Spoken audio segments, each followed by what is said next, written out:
हाय everyone, मैं Subrata. Welcome to education. Cell biology class में थोड़ा सा इरेगुलरिटीज हो गया है, पर ठीक है, हम लोग उसको जल्दी ही कवर कर देंगे। तो आज हम स्टार्ट करेंगे सेल का एक बहुत ही इम्पोर्टेंट टॉपिक जो है सेल मेम्ब्रेन। मैं उम्मीद करती हूँ आप लोग इस दौरान ठीक हो और अपना स्टडीज अच्छे से कर रहे हो। तो स्टार्ट करते हैं आज की क्लास। तो ये जो सेल मेम्ब्रेन है आपका, हमने देखा था, ये हम मान लेते हैं कि एक एनिमल सेल है। यहाँ पे आपका न्यूक्लियस है और यहाँ पे आपका साइटोप्लाज्म और बाकी ऑर्गेनेल्स हैं। और ये जो आउटर मोस्ट कवरिंग है आपका, उसको हम कहते हैं सेल मेम्ब्रेन। प्लांट सेल का आउटर मोस्ट कवरिंग उसका सेल वॉल होता है, उसके बाद आपका आता है सेल मेम्ब्रेन। लेकिन एनिमल सेल का आउटर मोस्ट कवरिंग ही सेल मेम्ब्रेन है। तो ये जो सेल मेम्ब्रेन टर्म है, ये इसको कौन कॉइन किए थे? पहले जो सेल मेम्ब्रेन है,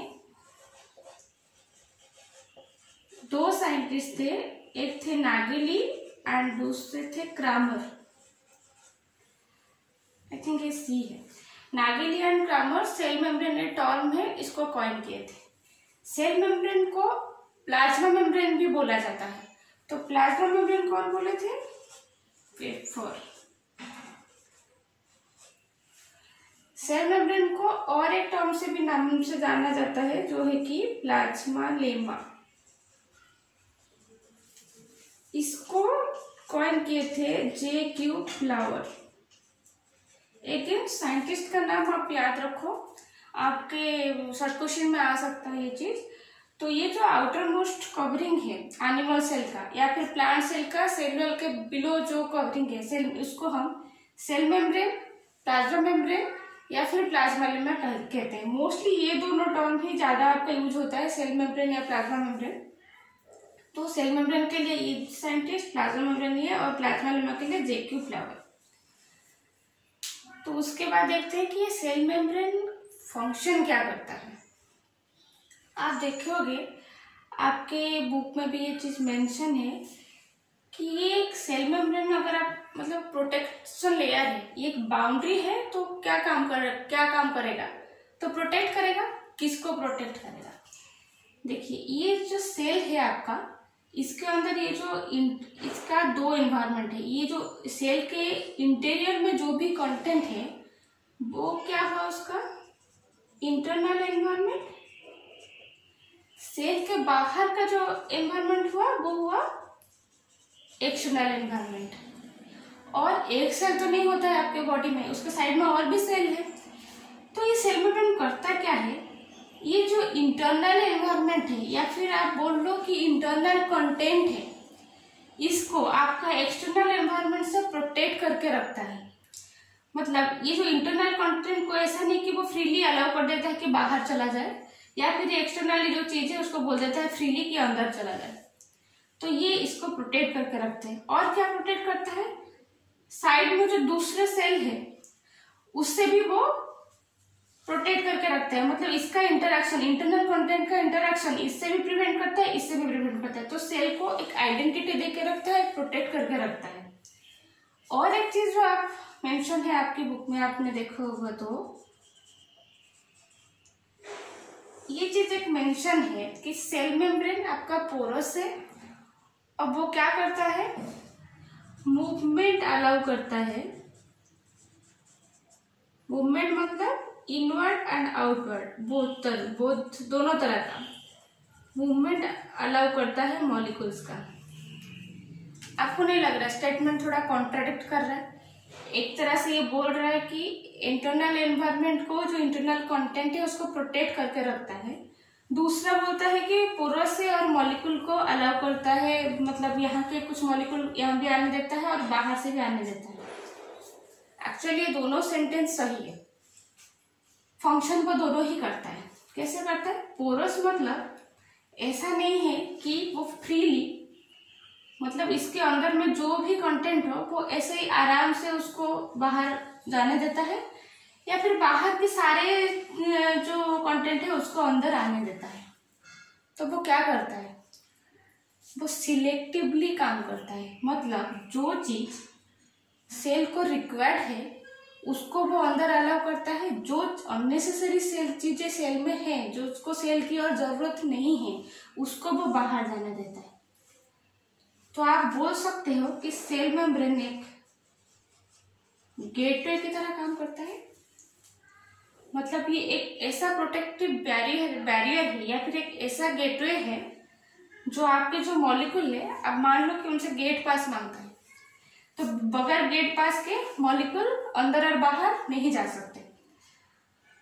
तो इसी फंक्शन की वजह से प्लाज्मा मेम्ब्रेन के साथ ये टर्म एसोसिएटेड है और ये बहुत ही इंपॉर्टेंट है, सिलेक्टिवली परमेएबल।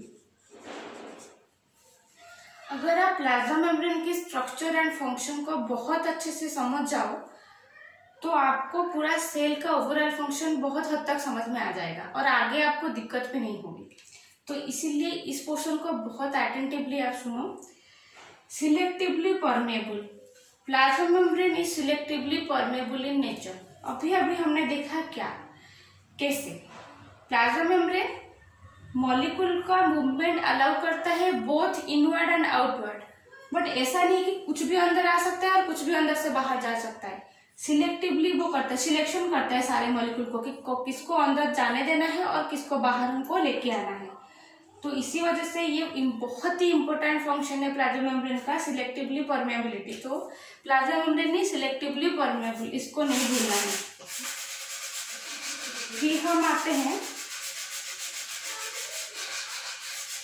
नेक्स्ट क्लास में, थोड़ा देखेंगे, इसको थोड़ा इरेज में प्रॉब्लम हो रहा है, ये प्रॉब्लम को सॉल्व करेंगे नेक्स्ट क्लास में। तो हम देखते हैं कि अब उन मॉलिक्यूल्स के बारे में देखते हैं कि कौन सी मॉलिक्यूल्स को वो अंदर आने देता है, किसको जाने देता है। तो वो मॉलिक्यूल बेसिकली क्या होंगे, अगर आप ऐसे ही देखो तो कौन सी मॉलिक्यूल को वो इनटेक करेगा या आउटटेक, मतलब आउटफ्लो करेगा। इनटेक को क्या करेगा, जो सेल की फंक्शन के लिए जो इम्पोर्टेंट है उसमें से क्या आएंगे, आपका न्यूट्रिएंट आएगा।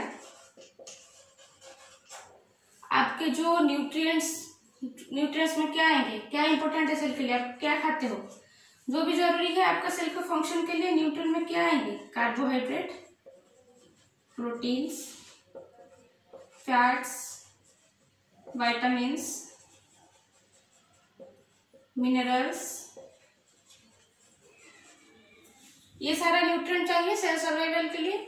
न्यूट्रिएंट को इंटेक करेगा, फिर किसको इंटेक करेगा, वाटर चाहिए, सेकेंड क्या करेगा, ऑक्सीजन चाहिए। सेल सर्वाइवल के लिए यही तो बेसिक चीज आपको चाहिए होगा, न्यूट्रिएंट चाहिए, उसको खाना चाहिए, ऑक्सीजन चाहिए, रेस्पिरेशन होगा, फिर आपका सेलुलर रेस्पिरेशन हम आगे जाके पढ़ेंगे, फिर वाटर चाहिए। तो फिर सेल से ये सारे मॉलिक्यूल को वो सेल के अंदर आने देगा, फिर सेल से बाहर कौन सी चीज को जाने देगा, CO2, carbon dioxide. Carbon dioxide हमारे सेल को नहीं चाहिए, हमको वो हमारा मेटाबॉलिक वेस्ट प्रोडक्ट है। हम क्या करते हैं, ऑक्सीजन लेते हैं और कार्बन डाइऑक्साइड हम ब्रीथ आउट कर देते हैं। तो कार्बन डाइऑक्साइड वो सेल को, इसको मैं ऐसे आरओ दे रही हूँ, इनवर्ड फ्लो, यहाँ से मैं आउटवर्ड फ्लो दे रही हूँ। तो कार्बन डाइऑक्साइड को वो सेल के बाहर से निकाल देगा और क्या निकाल देगा, वेस्ट मटेरियल। वेस्ट मटेरियल क्या है, सेलुलर रेस्पिरेशन का, वो जो हम न्यूट्रिएंट का जो हम लोग यूटिलाइज करने के बाद जो भी मेटाबॉलिक वेस्ट प्रोडक्ट है वो सारा सेल को जरूरत नहीं है, तो सेल से वो बाहर निकाल देगा। तो वो इसी तरह से, लेकिन इन मॉलिक्यूल को वो सिलेक्ट करता है कि इनको आने देना है और इसको बाहर जाने देना है। और ये काम क्या है, प्लाज्मा मेम्ब्रेन का है। तो ये एक आपका गेटवे की तरह काम करता है, ये सारे मॉलिक्यूल को पहले चेक करता है कि किसको जाने देना है।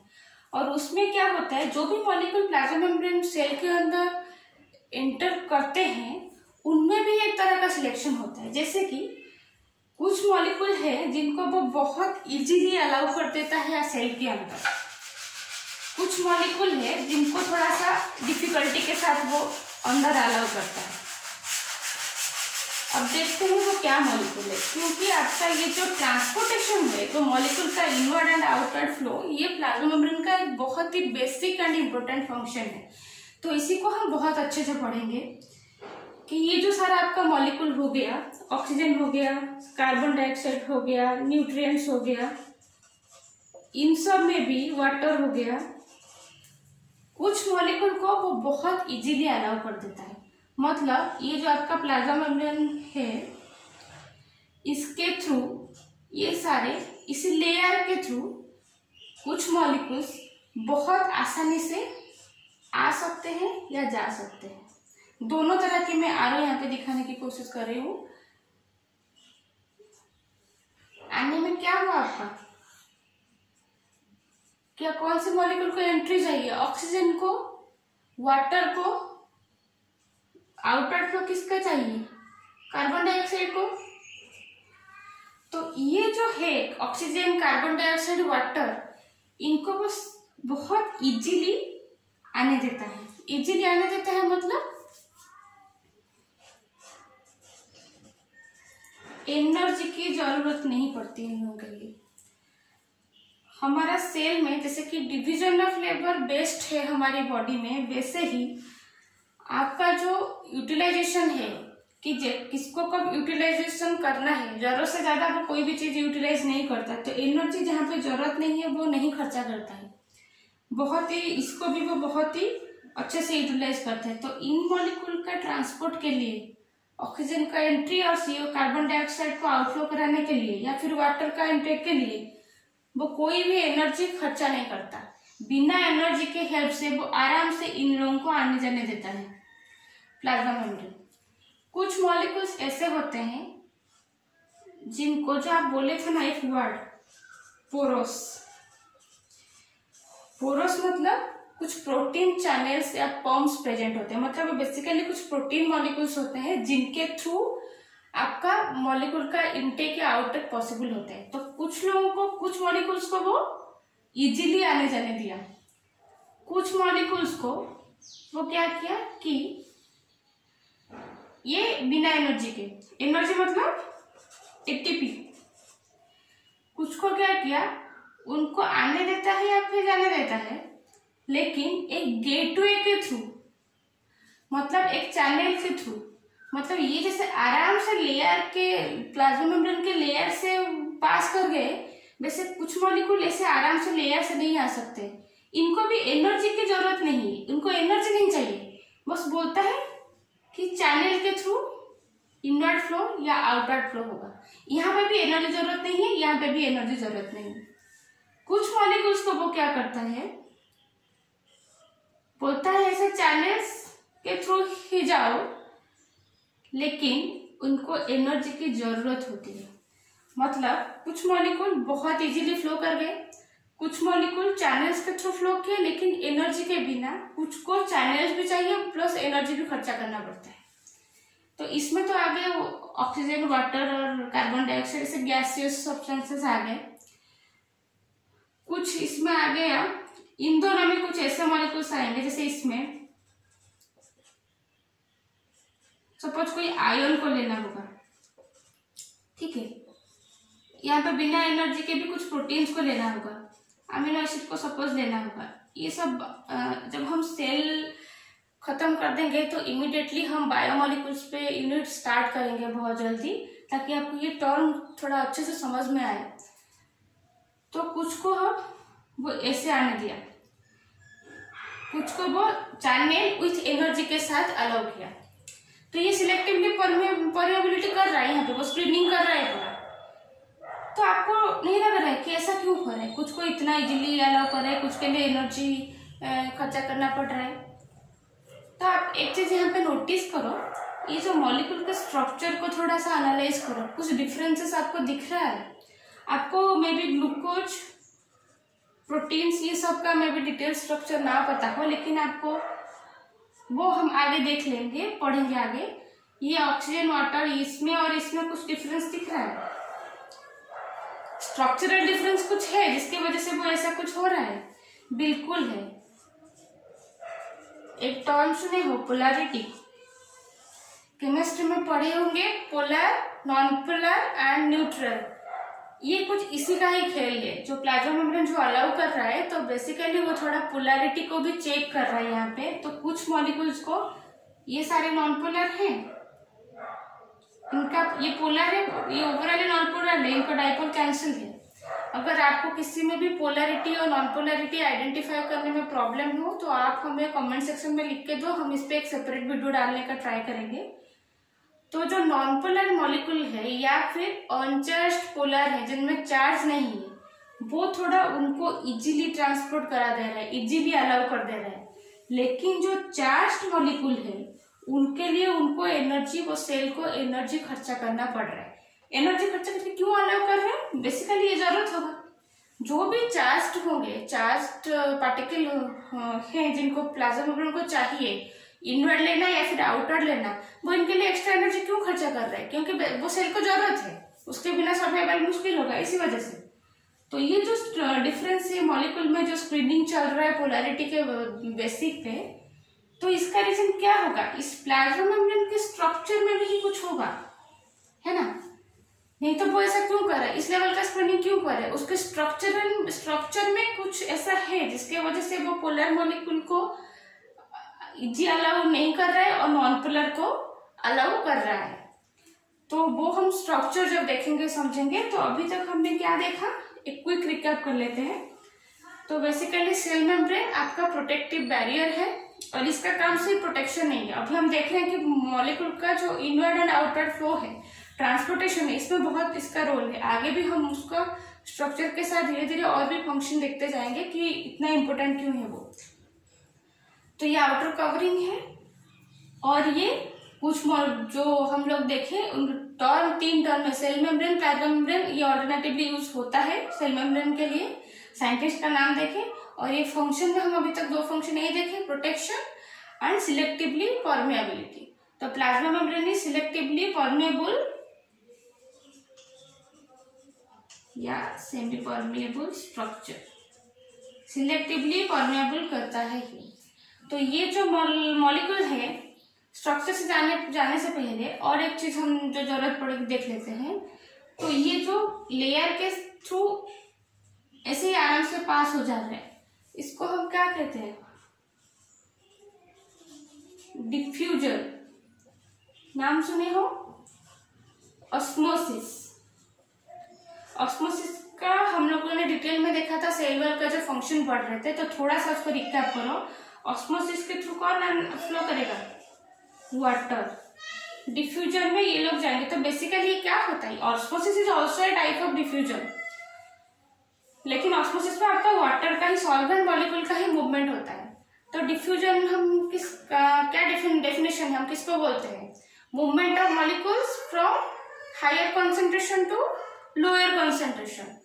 तो यहाँ पे देखते हैं ये सेटिस्फाई हो रहा है कि नहीं। हमने यहाँ पे बोला ऑक्सीजन इनटेक हो रहा है, तो सेल को ऑक्सीजन चाहिए, मतलब सेल के इनसाइड में ऑक्सीजन का कमी है।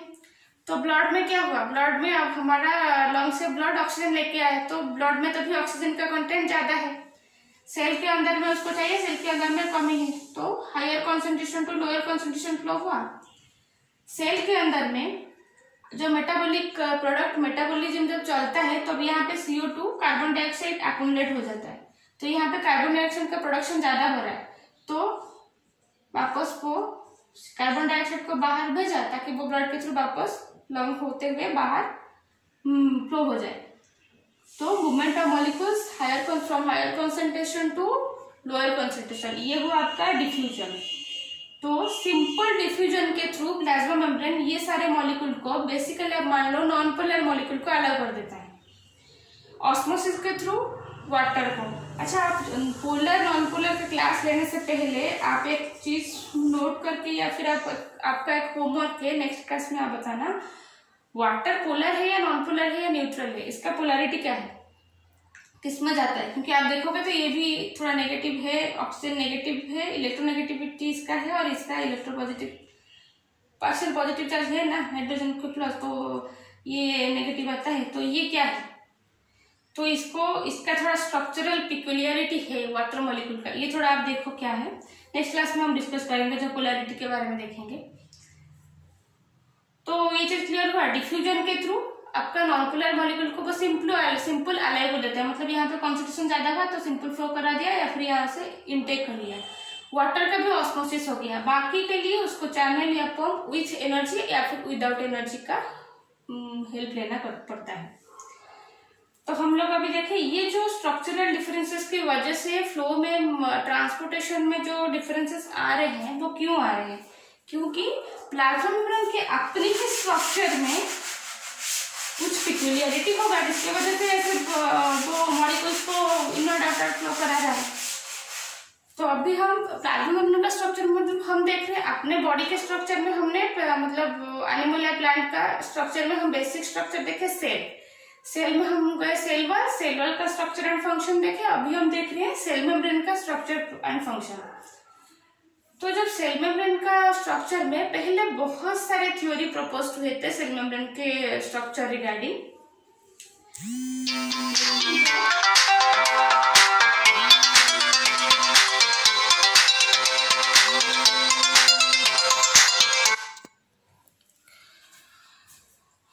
सॉरी थोड़ा डिस्टर्बेंस हो गया। पहला जो स्ट्रक्चर हमको डिटेल स्ट्रक्चर जब मिला तो वो आपका इलेक्ट्रॉन माइक्रोस्कोप के डिस्कवरी के बाद हमको सेल मेम्ब्रेन का पूरा स्ट्रक्चर पता चला था। तो हमको क्या पता चला, सेल मेम्ब्रेन में क्या है, लिपिड्स, प्रोटीन्स और कार्बोहाइड्रेट्स भी कुछ अमाउंट में प्रेजेंट है। तो ये जो प्लाज्मा मेम्ब्रेन का स्ट्रक्चर है, लिपिड, प्रोटीन एंड कार्बोहाइड्रेट, ये आपका बेसिकली ये जो केमिकल कंपोजिशन है ये सेम है हर जगह।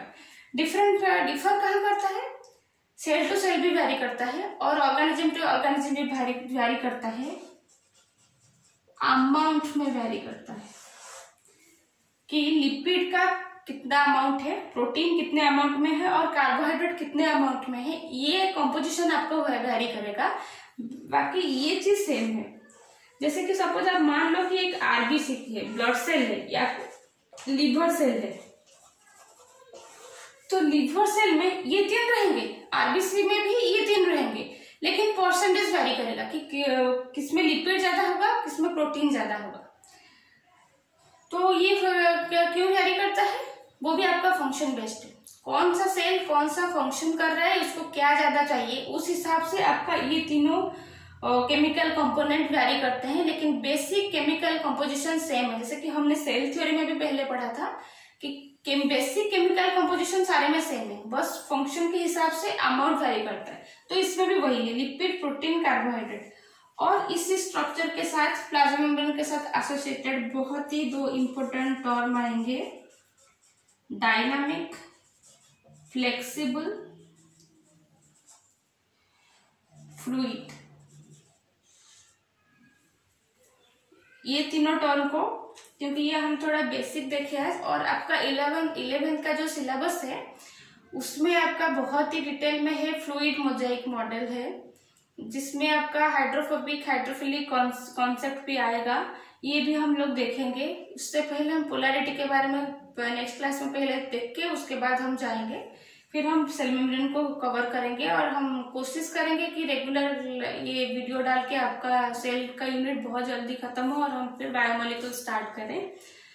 तो आज के लिए बस इतना ही। आज का वीडियो आपको कैसा लगा आप हमें जरूर कमेंट सेक्शन में लिख के बोलिए, और अगर आपको सही में अच्छा लगा और आपके लिए कोई कुछ भी यहाँ से बेनिफिट मिलता हो तो आप इस वीडियो को जरूर लाइक कीजिए और अपने फ्रेंड्स में जो भी जिनको भी जरूरत है आप उनके साथ ये वीडियो शेयर भी कीजिए और हमारे चैनल को सब्सक्राइब कीजिए ताकि जब नेक्स्ट वीडियो अपलोड हो तो आपको नोटिफिकेशन मिल जाए। Thank you.